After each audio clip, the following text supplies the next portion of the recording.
Thank you, Honourable Member Pedersen Hat, please. Thank you, Mr. Speaker. The Service Dog Act has been beneficial in providing guidance, rules, and regulations for those requiring and being approved for a service dog. But as times have changed, so have the needs for more as well as the increased variety of service dogs. The Act will be reviewed in the spring of 2014, and this will be the best opportunity to discuss these issues. Mr. Speaker, my constituent Les Landry is somebody benefiting from such a dog.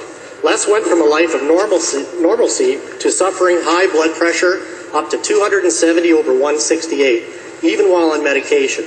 He lost his job, he began having seizures. Les described himself as the walking dead, waiting for the inevitable and couldn't wait the 1 to 2 years for a service dog. Through the internet, Les discovered some dogs had seizure awareness instincts, so he located a breeder with a line of German Shepherds showing this ability and made Annie part of his life. Mr. Speaker, now Annie is not a certified service dog, but since entering Les's life, his blood pressure is now within normal ranges on less medication. Les is pre-warned of oncoming seizures so that he can plan where he needs to be and what he needs to do in case he is in a public place. Annie has given Les his life back.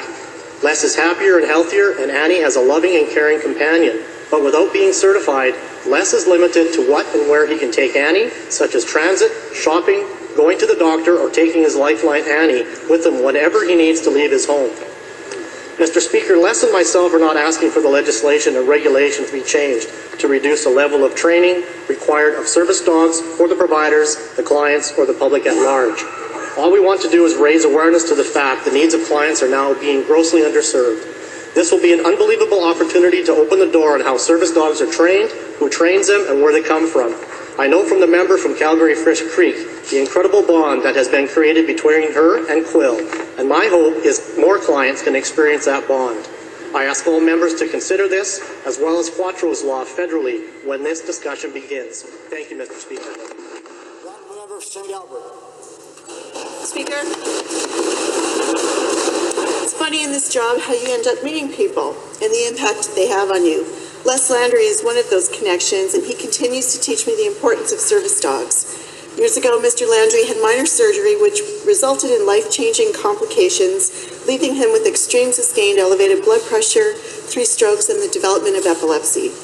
His journey to get better made him learn about service dogs and how they are used to help lower blood pressure and detect seizures.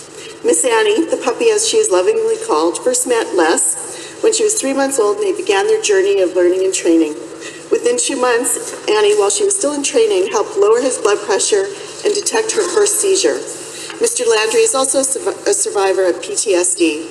That, combined with epilepsy and effects of stroke, he's one of the thousands of Albertans living with invisible disabilities who undergo a daily struggle to manage housing, transportation, and employment. Annie, a service dog, is not from an ADI-accredited kennel as specified in the Service Dog Act of Alberta, yet Annie makes life manageable. Mr. Landry knows he would not be alive without her, and certainly reminds me of that every single time I communicate with him. People who need dogs like Annie often wait for many, many years without waiting for a life-saving dog. Mr. Landry is the founder and president of Respect the Service Dog. This organization raises awareness, the value of service dogs, and the integral role they play in the lives of people with disabilities, particularly those with disabilities we cannot see. There are only about 80 to 100 accredited service dogs in Alberta, but the demand is so much higher. Mr. Landry encourages all of us to advocate for people with disabilities who could live a better life with service dogs. So I'm hoping one day access will be similar to access like other life-saving equipment such as wheelchairs. I look forward to working with my colleagues to address this important issue. Thank you, Mr. Speaker.